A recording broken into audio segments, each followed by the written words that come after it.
Whew, y'all, listen close now. On May 14th, 2024, in Maplewood, Virginia. But we gonna bring this mess right here to Atlanta, Georgia, where the tea stays hot and the family drama stays hotter. A backyard security camera caught exactly 31 seconds of footage that changed everything. An elderly white man, gray hair, frail, sitting in his wheelchair in the backyard of his nice Buckhead home. Next to him, a beautiful 35-year-old black woman in dark blue scrubs. Home health aide uniform crisp, hair pulled back, face full of softness. She walks through the back door slow, bends down, places her hand gentle on that wheelchair armrest, and kisses him on the lips. Not a peck, a real kiss. 4 whole seconds. Tender, genuine. The kind of kiss that says, I see you, all of you, and I still choose you. Then she stands tall, walks behind him, takes the handles, and pushes him back inside the house. 6:35 p.m. They disappear from frame. That was the last time anybody saw Alicia Turner alive. 11 days later, May 25th, 6:47 a.m., Atlanta PD gets an anonymous call. Deep voice, distorted, calm as death. There's a body in the old warehouse off Joseph E. Lowry Boulevard, Unit 4B. Click, line dead. Detectives roll up. Warehouse been abandoned 3 years. Broken windows, graffiti, no cameras, no guards. Inside the locked back room, Alicia Turner. Hands zip-tied behind her back. Strangulation marks deep on her neck. Still in them same dark blue scrubs from 11 days ago. She'd been dead the whole time the city was out here putting up flyers, holding vigils, praying on social media. Most folks would think random kidnapping. Wrong. This was about $2.5 million, an updated will, and a family so greedy they paid $50,000 cash to make one black woman disappear because she became a threat to their bag. Let me take y'all back. May 12th, 2021. 79-year-old William Hargrove got hit by a pickup doing 80 on I-20. Miracle he survived, but his spine shattered, paralyzed from the waist down, permanent. William had 3 blood relatives in Atlanta: 54-year-old son Bradley, 51-year-old daughter Christine, and 29-year-old grandson Tyler, Bradley's boy. First month after the accident, they visited the rehab center in Midtown every week. Flowers, cards, we love you, Dad. Second month, visits dropped off. Third month, ghosted. First full year, Bradley came twice, Christine once. Tyler never showed, not once. William spent his 80th birthday alone in that big empty Buckhead house, staring at a phone that never rang. He wrote in a little journal investigators found later, "The moment I became a burden, my family vanished. I was only good to them when I could still sign checks."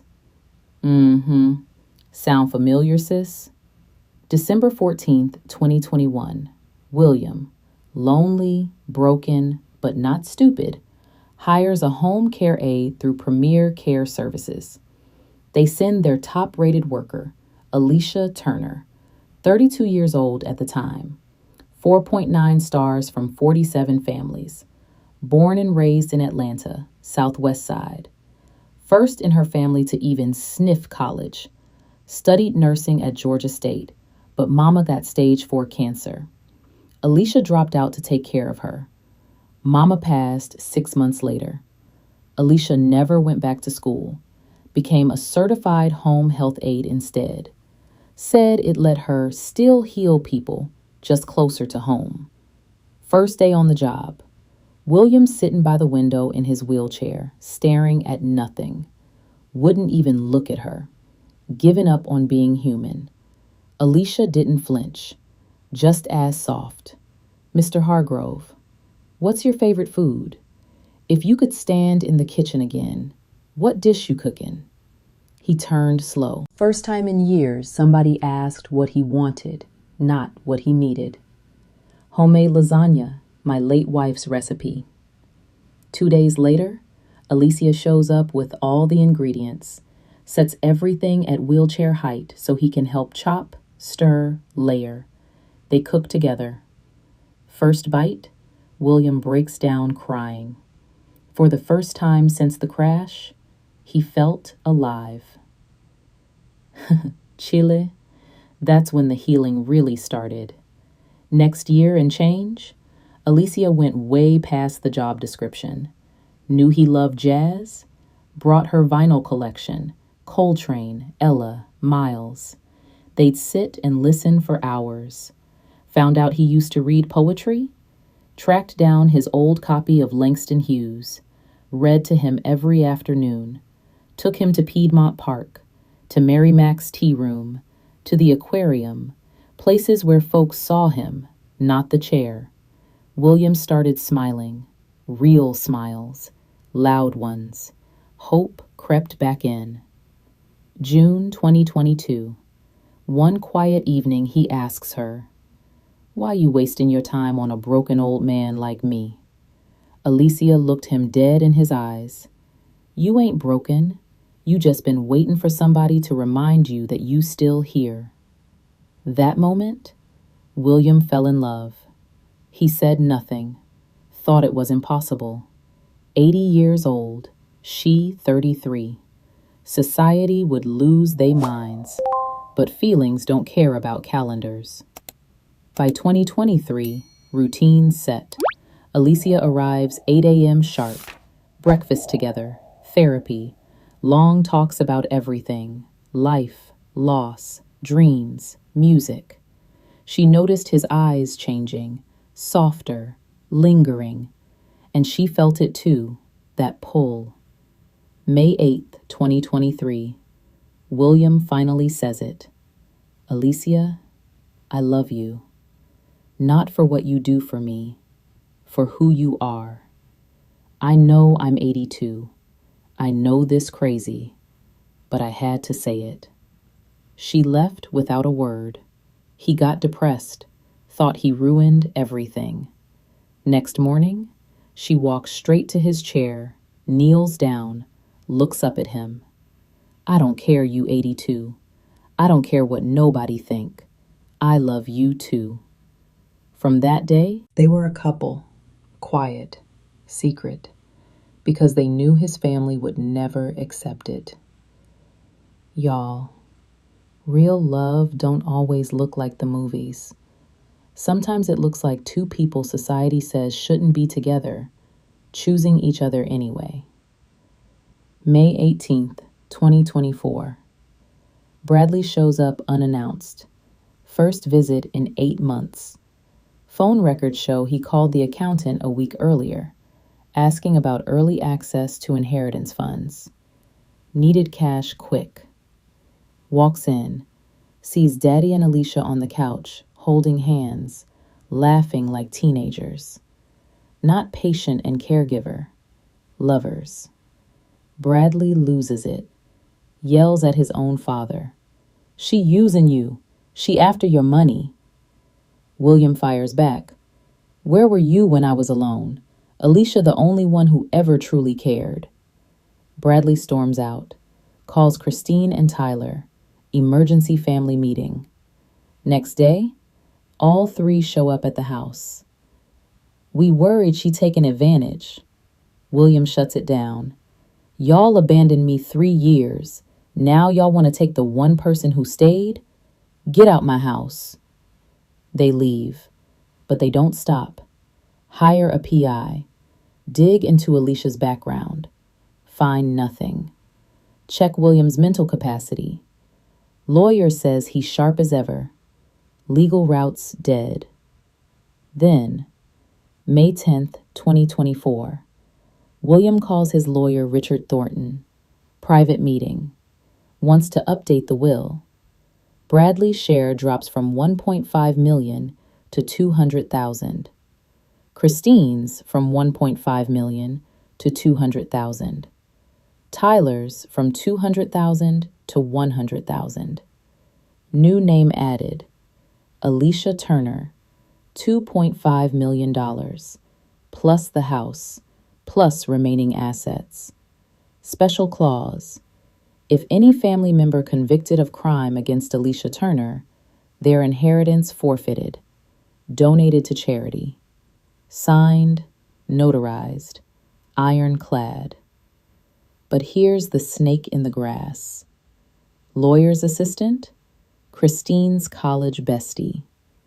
3 days later, that assistant calls Christine. Girl, your daddy changed the will. Gave almost everything to that caregiver. 2.5 million plus the house. Christine calls Bradley. That night, the three meet. Panic, rage, desperation. Tyler asks, "What we gonna do?" Silence. Bradley lowers his voice. "If something happened to Alicia before Daddy die, don't that void her inheritance? Money come back to us?" Christine, "You suggesting?" Bradley cold. "I'ma make sure she ain't alive to collect." Police later recover deleted texts. May 9th, Bradley to group chat. "We can't let her steal what's ours." Christine, "He put that clause in there, though." Bradley, "Tyler, you got military connects, people who handle problems." Tyler, "I know somebody who take this serious. We really doing this?" Bradley, "Ain't got no choice." May 10th, Tyler calls Vincent Cross, ex-Marine, dishonorably discharged, long rap sheet for assault. Brings partner Runny Shiva, both done jobs before. Quote, 50,000, half up front, half on completion. Bank records. Bradley withdraws 25,000 cash May 11th. Another 25,000 May 13th. Hitmen start surveillance. 3 days. No Alicia's schedule cold. Green Honda, plate number, everything. May 14th. Alicia's last day before a week off. William got a surprise ready. Bought a ring 2 weeks earlier. Planned to propose that night. She had no idea 2 killers been watching her for days. Around 11 a.m., Bradley texts Tyler. Today. Tyler. In progress. 8 a.m., Alicia arrives. Normal morning. Breakfast, music, therapy, laughs, love. 6:30 p.m., beautiful spring evening. They sit on the back porch. Camera catches motion 6:34. Alicia pushes William out. They talk, smile. He says something funny. She laughs. Then she walks to the front, bends down, hand on armrest, kisses him deep. 4 seconds. His hand touches her cheek. Pure love. She stands, goes behind, takes his hand, pushes him inside. 6:35. Gone from frame. That 31-second clip, shown in court 6 months later. Prosecution used it to prove this wasn't manipulation. This was real love. That's why he changed the will. Inside, Alicia helps him settle. Says she gotta run home. Errands. William, stay for dinner? She, not tonight, but tomorrow. He smiles. Tomorrow. She packs up, kisses him goodbye. Leaves 6:47 p.m. Gets in green Honda. Drives off. Hitmen waiting 3 blocks away. White van. Follow. She heads toward Midtown. Turns into Publix parking lot off Ponce. Backside. Quiet. Fewer people. Perfect spot. She parks. Opens trunk. Reaches for reusable bags. White van speeds up. Stops behind her. 2 men jump out. Vincent grabs her from behind. Alicia screams, fights, but he's 6'3", 250, ex-military. She 5'7", 130. No chance. Zip tie hands, gag, throw her in back, under 30 seconds. Store employee hears scream, looks out, sees van peel off, thinks it weird, but don't call police, don't get plate. Alicia's car left behind, trunk open, door open, wallet on ground, purse contents scattered. 40 minutes later, store security notices, calls police 7:44 p.m. By then, she'd been kidnapped 46 minutes, already in Riverside Warehouse, Unit 4B. No cameras, no witnesses. They carry her in, small windowless room, lay her on floor, zip tie hands behind. Then Vincent does the coldest thing investigators ever heard. He don't kill her right away. He talks to her, explains why she there, that William's family paid them to make her disappear, that it's just business, that she in the way of $2.5 million. 7:45 p.m., 47 minutes after abduction, Vincent strangles her. She fights, struggles, but can't break free. 3 minutes later, still. They leave body, lock door from outside, gone. 2 hours later, meet Tyler at rest stop off I-20, 40 miles out. Tyler hands sports bag, remaining $25,000 cash. Asks, "We good?" Vincent nods. Tyler leaves. Home by 10:17 p.m. Wife asks, "Why so late?" "Just dinner with colleagues." Goes to bed. Meanwhile, police at parking lot 744 find wallet, phone, keys, everything intact, signs of struggle. 2 hours later, Amber Alert style, 35-year-old black woman kidnapped. 9:30 p.m., detective at William's house. He frantic. Alicia ain't called, ain't answered texts. Hears about abandoned car, collapses, tells everything. Their love, family hate, fights, the will. Detective takes notes. Next morning, May 15th. Bradley, Christine, Tyler, all called in. All deny. Bradley, home all night. Wife cooked breakfast. Christine, worked till 8. Co-workers confirm. Tyler, business dinner. Dot receipt. Alibis tight. Dead end. Days pass. Week passes. No body, no ransom, no contact. William stops eating, stops sleeping, sits in wheelchair staring at door, waiting. May 25th, 6:47 a.m. Anonymous call. Body in Riverside Warehouse, Unit 4B. Police break door. Find Alicia, 11 days dead. DNA on zip ties. Fingerprints on door lock. Warehouse?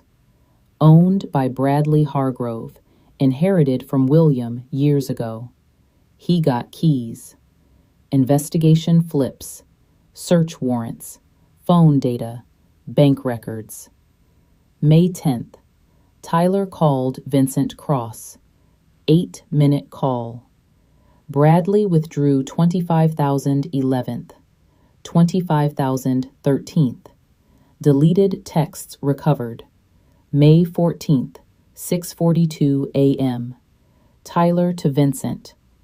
Target leaving in green Honda, plate 728-3GA. Alicia's plate. White van, rented 13th with fake ID. Cameras catch one killer picking up, returning 15th. Alicia's DNA in back.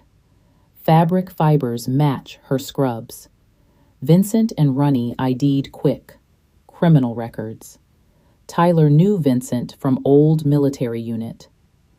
April 2025. Arrests.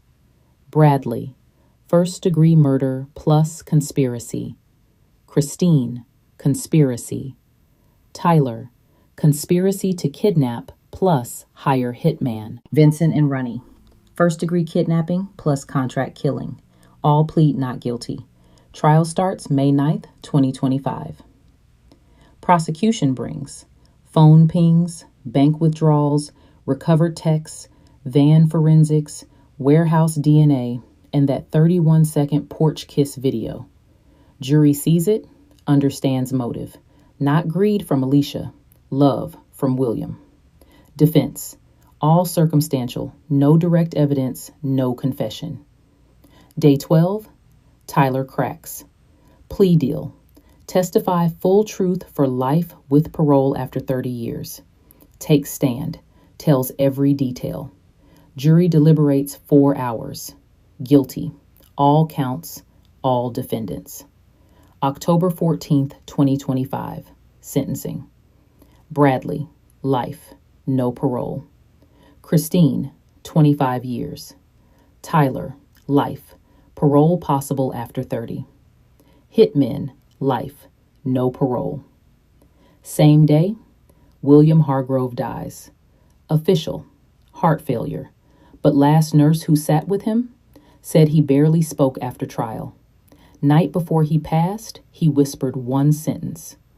Took me 82 years to find love, and my own son stole it from me in 31 seconds. Heart stopped, will activated. Since Alicia predeceased him, her share void, but that special clause, any heir convicted of crime against Alicia forfeit everything. All 3 convicted, entire $3.2 million fortune, donated to charity. They killed for money, ended up with 0. In Vincent's interrogation, detective asks, "You done this kind of thing before? Families hire you for inheritance?" Vincent looks at camera, smiles cold. You'd be surprised how often families want somebody gone for the bag. Lawyer jumps in. Question shut down. Case closed. But that line still hanging in the air. Ain't about whether it happened. It's about how many times it's still happening right now. Y'all see this evil? Family turning on their own blood over money? Drop a if this broke your heart. Drop a if you team Alicia and William's love. What would you do if your family came for you like that? Comment period below. And if you got an elder in your life who still got love to give, hug them today. Call them. Sit with them. Because some people wait a lifetime for real care, and some families throw it away for a check. Subscribe. Share this with your people. Because sometimes the deepest betrayal come from the ones who share your blood. And the sweetest revenge ain't violence. It's the truth coming out and justice taking everything they thought they deserved. Period.